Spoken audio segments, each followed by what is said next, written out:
Gerardo Sotelo.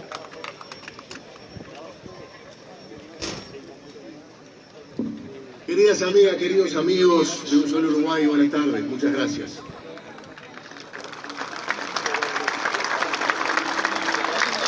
Antes que nada quiero agradecer la invitación para ocupar este estrado donde el año pasado estuvieron otros queridos y respetados colegas de los medios de comunicación, expertos ellos en los temas rurales, lo que como saben no es mi caso. Así que valoro especialmente el interés de la organización en invitarme a hablar sobre algunos de los temas que nos preocupan porque somos integrantes de la misma comunidad.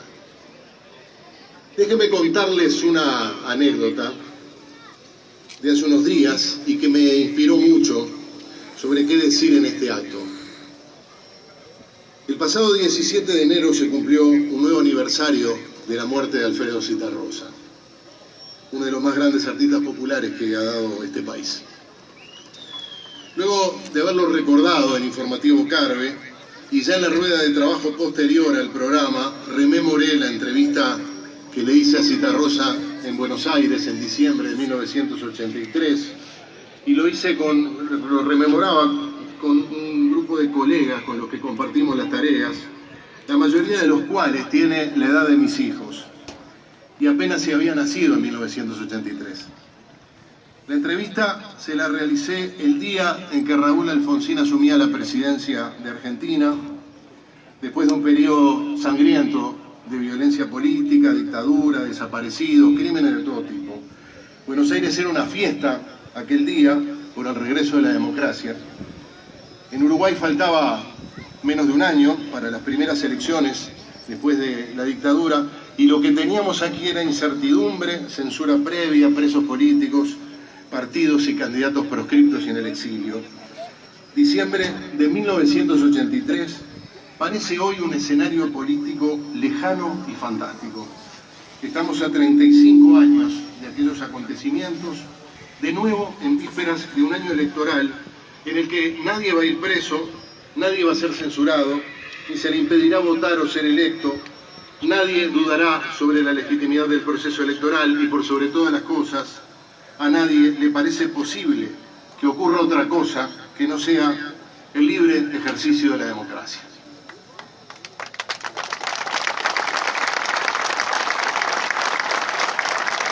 Y me pregunté, hablando con estos jóvenes colegas, si no estamos incubando en las generaciones que no vivieron aquella tragedia la sensación de que la tolerancia y el respeto a las razones del prójimo no es algo de lo que debamos preocuparnos cada día.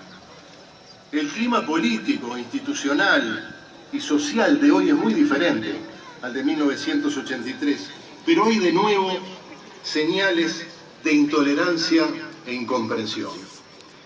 ¿Qué pasará con la gente común, con ustedes, con cualquiera de nosotros?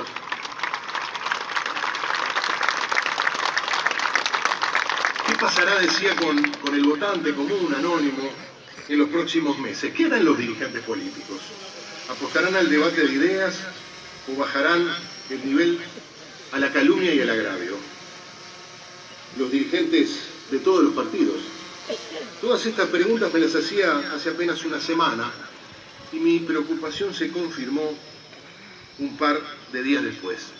El fin de semana pasado, una ex jerarca del gobierno, que durante algunos años tuvo a su cargo nada menos que la conducción de la enseñanza secundaria, alentaba en Twitter a que la gente silenciara hoy los medios de comunicación de modo de hacerle sentir lo que definía como el vacío y la indiferencia a la cobertura de este acto.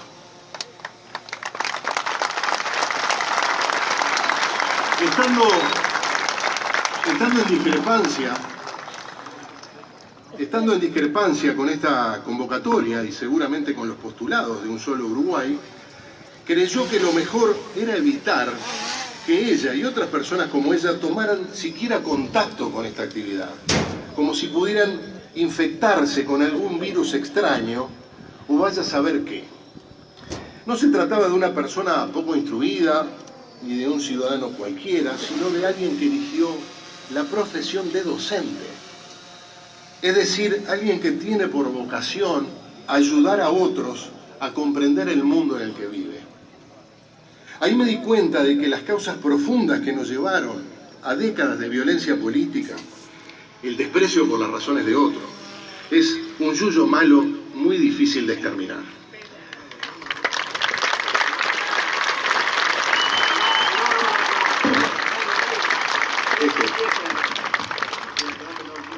¿Ahora se escucha mejor? Bueno, en ese momento, cuando tomé contacto con esta campaña de Twitter para que haya un blackout, un apagón de medios de comunicación, para no escucharlos a ustedes, para no escucharme a mí, me di cuenta de lo importante que era estar presente aquí, de hacer estos 200 kilómetros que separan Montevideo de Durazno, aunque más no fuera para denunciar semejante acto de intolerancia.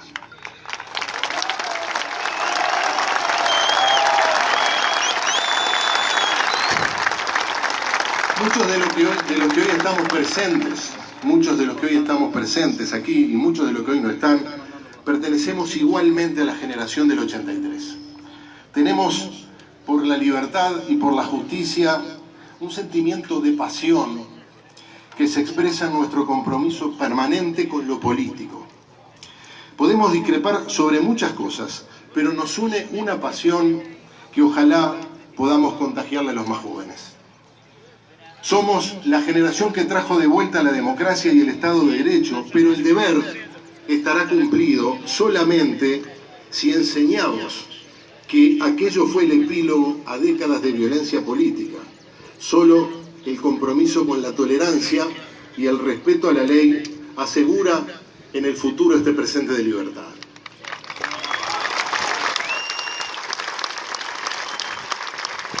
Suele decirse que las tiranías del pasado no habrían durado mucho si hubieran tenido que lidiar con las redes sociales. Yo tengo dudas al respecto, pero es seguro que si no utilizamos las redes con responsabilidad y prudencia, lo que no va a durar mucho es la democracia. Viendo esta multitud, viéndolos a ustedes y habiendo entrevistado y escuchado exponer sus razones a los integrantes de Un Solo Uruguay, me pregunto cómo es posible que alguien desde algún lugar siga apostando a la indiferencia.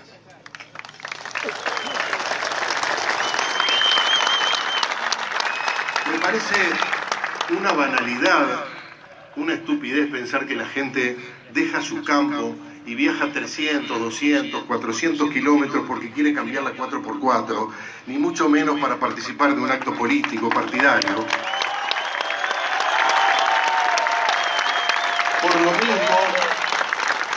Por lo mismo que ningún trabajador deja de trabajar por capricho, siempre hay razones más profundas que llevan a que la gente se movilice y se organice. La banalización de las razones del otro suele ser el preludio de mayores agravios. La vida en sociedad supone comprender razones profundas e intereses legítimos. Nuestra pasión es la lucha por la libertad y por eso mismo lo es por la democracia y la tolerancia por el pensamiento del otro. Una tolerancia que debe incluir el respeto a la dignidad de quien reclama y plantea cosas con las que probablemente no coincidimos. La pasión, decía, por la democracia y la tolerancia, la diversidad del pensamiento, no es solo la aceptación de los resultados de una elección libre, que es el único método pacífico y al fin y al cabo de resolver nuestras diferencias. Es también la pasión con la que debatimos sobre nuestras diferencias, especialmente cuando encontramos personas que sin saberlo sostienen ideas y concepciones del mundo capaces de acabar con las libertades.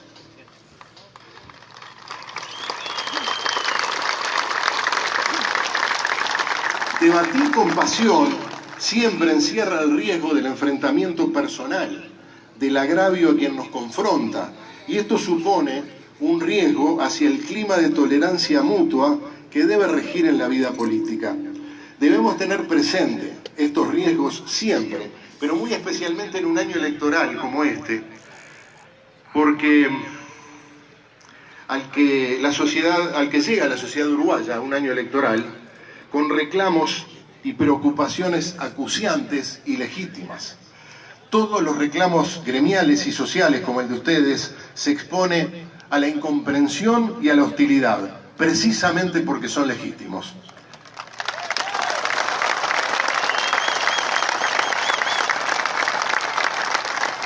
El agravio suele ser la defensa que ensayan los intolerantes, los ignorantes o los culpables.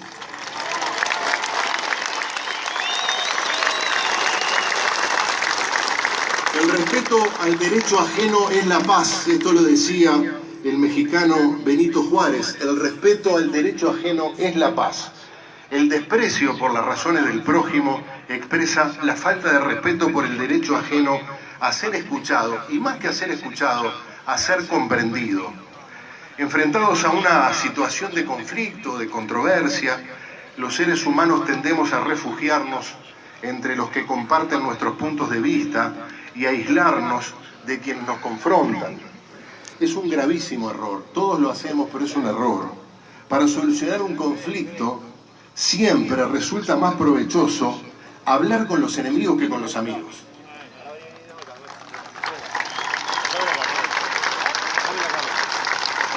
A veces las personas simplemente deciden convertirnos en sus enemigos por ignorancia, por rechazo a las opiniones o preferencias, o por simple prejuicio.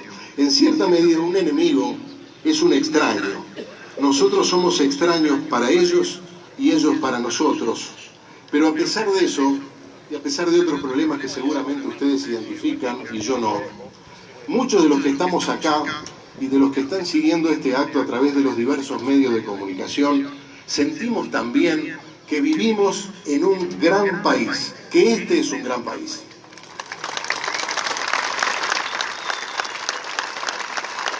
Y lo sentimos no porque tenga los problemas resueltos, no hay ningún país en el mundo, por rico que sea o que parezca, que tenga los problemas resueltos.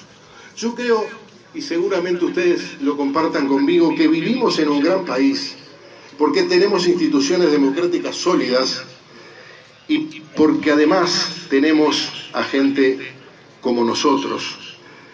Tenemos gente trabajadora y gente respetuosa de las leyes. Vivimos en un país grande, en un gran país, porque tenemos asegurado un alto nivel de libertad para proponer y debatir, tenemos un alto nivel de garantías para votar y elegir y de tolerancia como para saber que tendremos un año sin mayores sobresaltos. Deberíamos proponernos irnos de durazno contagiando optimismo y por eso, y porque esta es una sociedad dinámica que procesa cambios a todo nivel, cambios sociales, productivos, políticos, y en términos generales lo hace en paz. Este es un gran país y eso... Gracias. Este es un gran país y eso nos permite mirar el futuro con optimismo, soñar más alto, soñar con mayores niveles de productividad y desarrollo humano para todos. Pero para que eso se convierta en realidad, debemos asegurarnos que transitaremos este año electoral manteniendo a raya a los militantes de la manipulación, la demagogia y la intolerancia.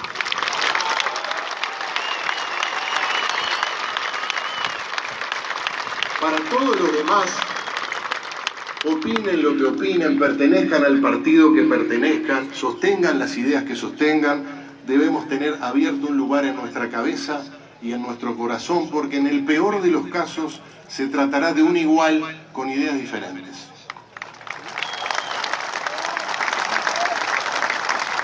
Hemos observado últimamente que mucha gente se deslumbra con políticos extranjeros de discurso radical, de derecha o de izquierda, como antes otros lo hicieron con golpistas, revolucionarios o demagogos de similar calaña. Todos tienen en común que intentan convencernos de que lo difícil y contradictorio puede resolverse con facilidad si aceptamos hacer lo que nuestros principios y nuestras leyes muchas veces nos dicen que es inaceptable. Pero la realidad, amigas, amigos, nos muestra que los problemas no se solucionan con mano dura ni con mano blanda, sino con cabezas inteligentes. hacer respetar los derechos de uno.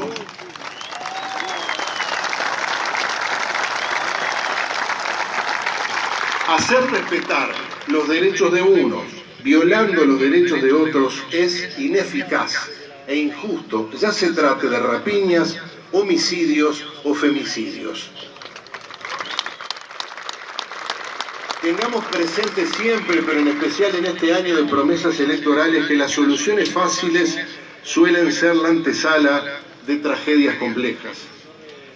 Las soluciones a problemas políticos y sociales suelen enredarse en intereses y en opiniones diversas. Por eso requieren compromiso, dedicación y paciencia, y esto se logra con tiempo. Los extremistas de derecha o de izquierda son impacientes porque saben que con el tiempo la gente se da cuenta del engaño.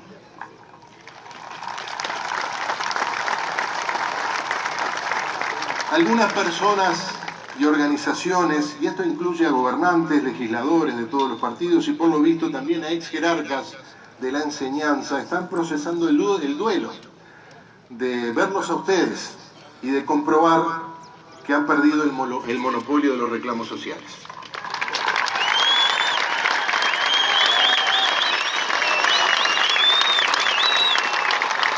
Lamentablemente están aún en la etapa de la negación y del enfado que implica todo duelo, y por el bien de todos, incluso de ellos, esperemos que pronto entren en la etapa de la aceptación.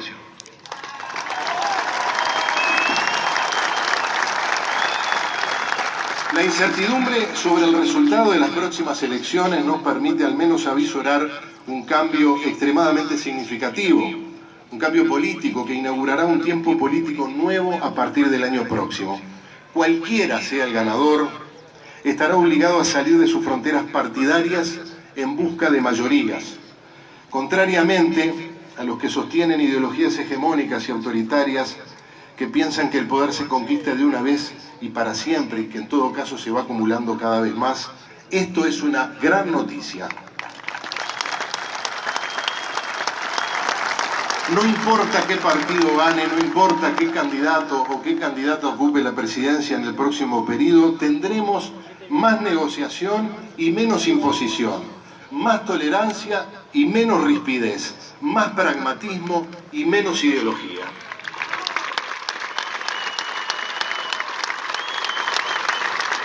Pero por sobre todas las cosas, quien ocupe la presidencia deberá convencernos en base a sus propuestas, su trayectoria y su capacidad de liderazgo. Podemos estar tranquilos de que el próximo gobierno, cualquiera sea su color político, no dejará librado al azar de una agenda la atención de los reclamos de los sectores productivos. La seguridad, la educación y el empleo cruzan las fronteras geográficas como cruzan las fronteras partidarias. Somos un solo país porque somos una sola comunidad y pobre de quien no lo entienda y peor aún de quien no lo sienta.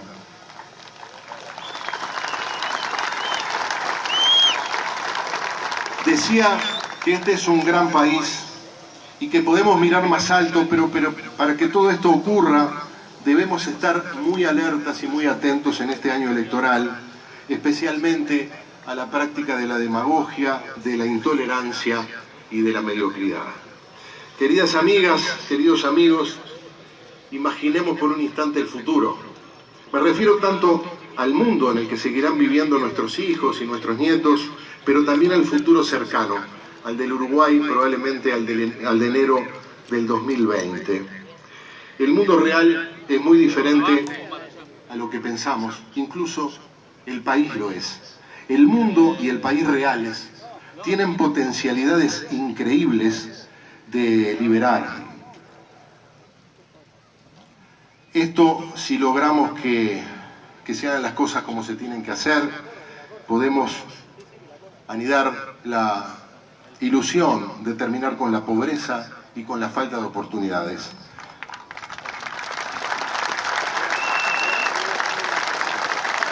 Y esto no es un sueño, hay países que están mucho peor que Uruguay y lo están logrando de una manera asombrosa. Pero a propósito de la mirada que tenemos que tener sobre la realidad, acepten este consejo que les voy a dar. No crean todo lo que dicen los periodistas.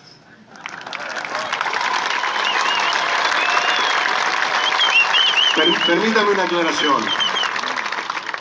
No digo que los periodistas, sí autocrítica, pero yo no digo que los periodistas digamos mentiras. No debe haber nada más odioso para un periodista que equivocarse y decir algo que no se ajusta a la realidad. Yo lo que digo es que las noticias y los asuntos que manejamos los periodistas no necesariamente tienen por objetivo la comprensión del mundo, sino solo la difusión de sus manifestaciones más resonantes y más significativas. Para conocer de verdad el mundo hay que estudiar y estudiar mucho, y eso lleva mucho tiempo y mucho esfuerzo. Pero acepten también este segundo consejo: no crean todo lo que dicen los políticos.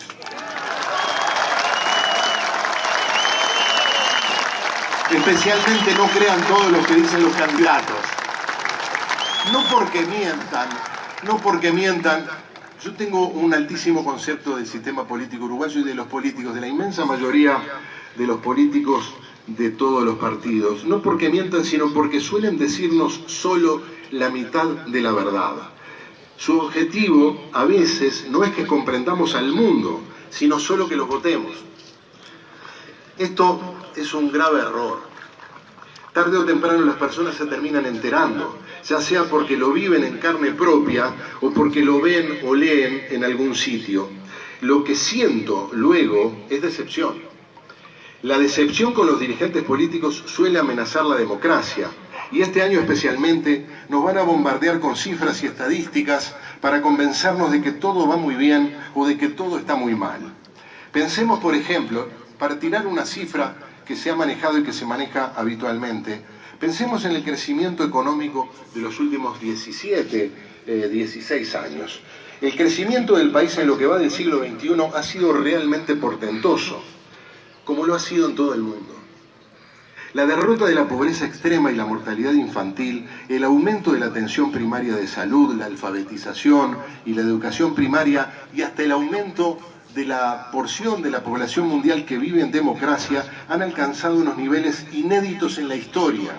Los indicadores económicos, sociales e institucionales muestran que Uruguay, a pesar de todas las dificultades que conocemos, está entre los mejores países del continente.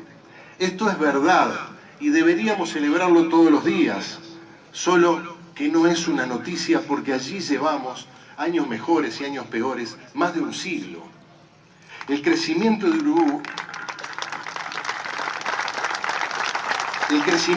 Uruguay básicamente se debe a tres factores convergentes. Hubo políticas públicas adecuadas, hubo una coyuntura internacional extraordinariamente favorable, pero hubo sobre todo un pueblo que se ha deslomado trabajando e innovando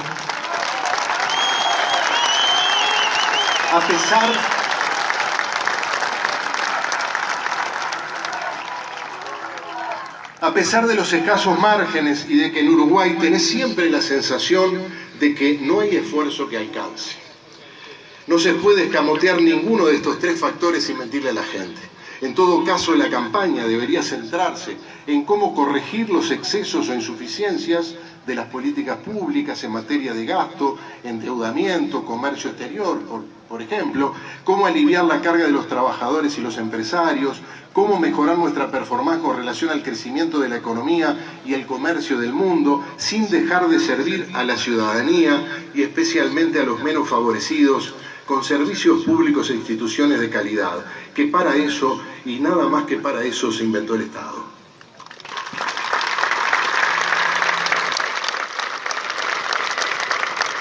Tomemos otro indicador en el que hemos avanzado enormemente. En todo el país tenemos aproximadamente unos 900.000 menores de 17 años que viven en la pobreza. Un tesoro de casi 1 millón de personas. 135.000 de estos menores de edad, corrijo la cifra, tenemos 900.000 niños menores de 17 años, 135.000 de los cuales aún viven bajo la línea de pobreza. Hay más niños y adolescentes pobres en 2 o 3 barrios de Montevideo que en el resto del territorio nacional. 18 de cada 100 de 0 a 3 niños en el Uruguay viven la pobreza, mientras que esto afecta solo a 1 de cada 100 personas mayores de 66 años.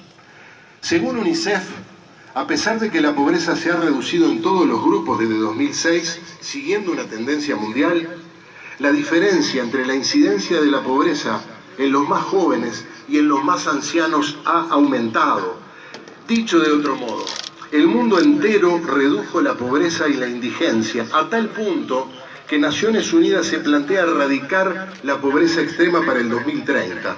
Todo el mundo mejoró sus indicadores sociales y económicos, y también lo hizo Uruguay.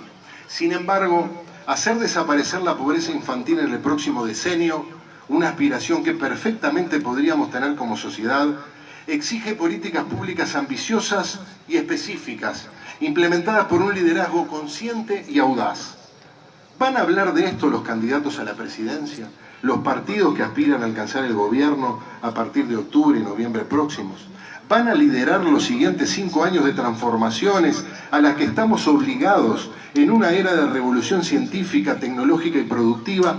¿O van a querer ganar las elecciones haciendo la plancha, apostando a la inercia del proceso político?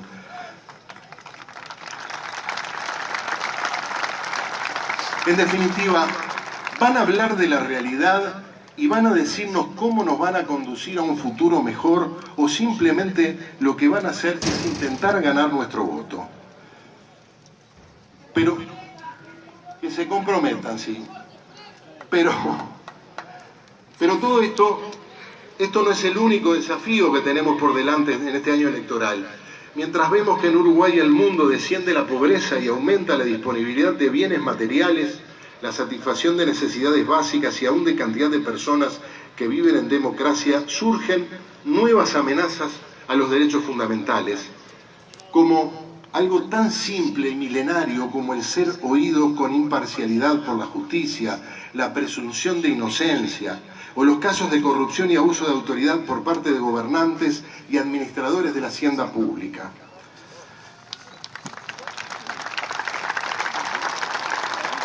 En Uruguay, como en otros países, se han instalado nuevas leyes basadas en reclamos particularistas, en colectivos que reclaman por agravios reales y graves una consideración particular de la ley y de la acción del Estado.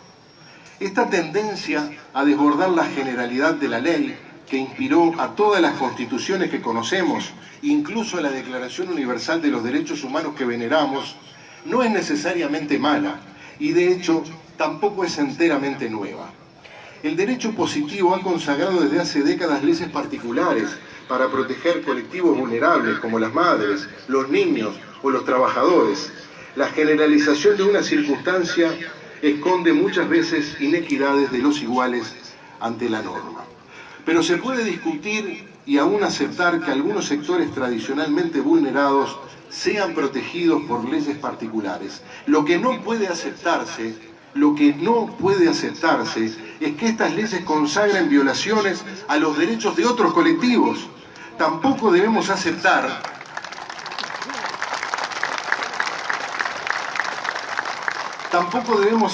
que la consagración de nuevas leyes para proteger colectivos discriminados no responda a un criterio de mayor emergencia e indefensión, una lógica humanitaria y humanista por excelencia, sino a la razón del más fuerte, una razón siempre repudiable e injusta.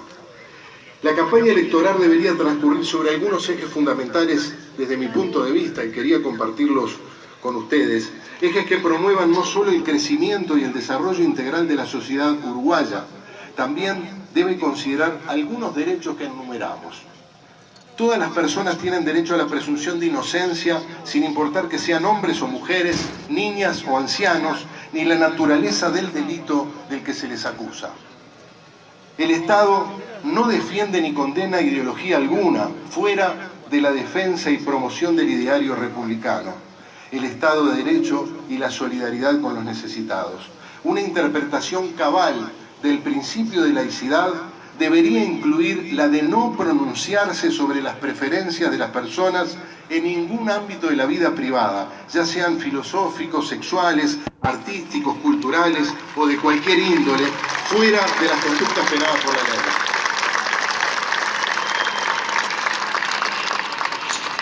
Ningún trabajador puede ser privado del derecho a sindicalizarse, a hacer huelga o a no hacer huelga si así lo desea.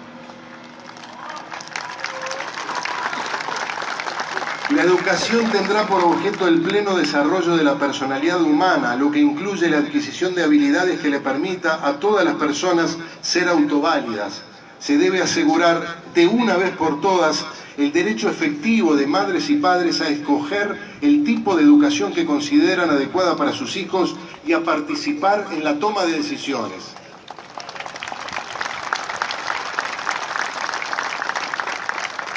El Estado debe orientar sus recursos a lo esencial, prioritario y relevante.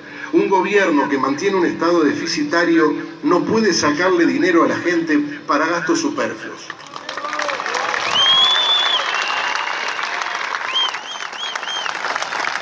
La contratación de personas en los poderes públicos, ya sea ejecutivo, legislativo, judicial, intendencias o cualquier otra dependencia estatal, fuera de lo que resulte esencial y bajo garantías de ecuanimidad y transparencia, debe ser considerada como un acto de corrupción.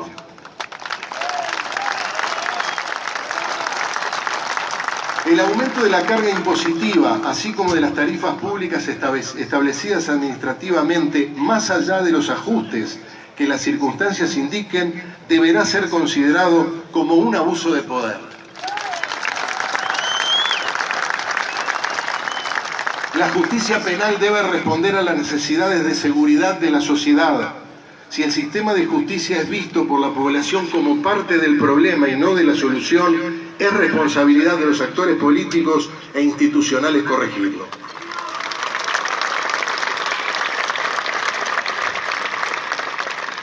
El respeto a la integridad física, moral y patrimonial de las personas es un derecho humano fundamental. Nadie pide que se termine con la delincuencia de un día para el otro, ni que se reprima fuera de los límites de la ley. Se pide al menos que las autoridades persigan el objetivo que expresara la ministra de Seguridad argentina, Patricia Bullrich.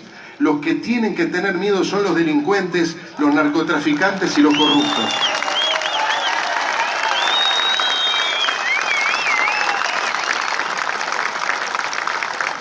Lo sorprendente de estos enunciados que ustedes saludan con tanto calor es que no están inspirados en ninguna ideología particular, ni en ambiciones sectoriales, ni de clase social. Estos enunciados están inspirados en algunos de los derechos consagrados en la Constitución uruguaya desde el siglo XIX, así como en las legislaciones, convenciones y declaraciones internacionales que protegen los derechos humanos. Por lo tanto, las leyes o circunstancias que permiten estas y otras violaciones similares a los derechos de algunas personas deben ser revisadas y en la medida que sea necesario deben ser removidas. Queridas amigas, queridos amigos, tenemos intereses comunes porque compartimos una comunidad. Y en esta comunidad vamos a seguir viviendo nosotros y nuestra descendencia. Vivimos en un país extraordinario por la solidez de sus instituciones y la disposición al trabajo y al cambio de su gente. Apostemos a un país que siga cambiando al ritmo que el mundo actual nos exige, porque la única alternativa a eso es quedar por el camino. Y cuando queda por el camino el país, algunos quedan menos por el camino y otros la pasan bastante peor.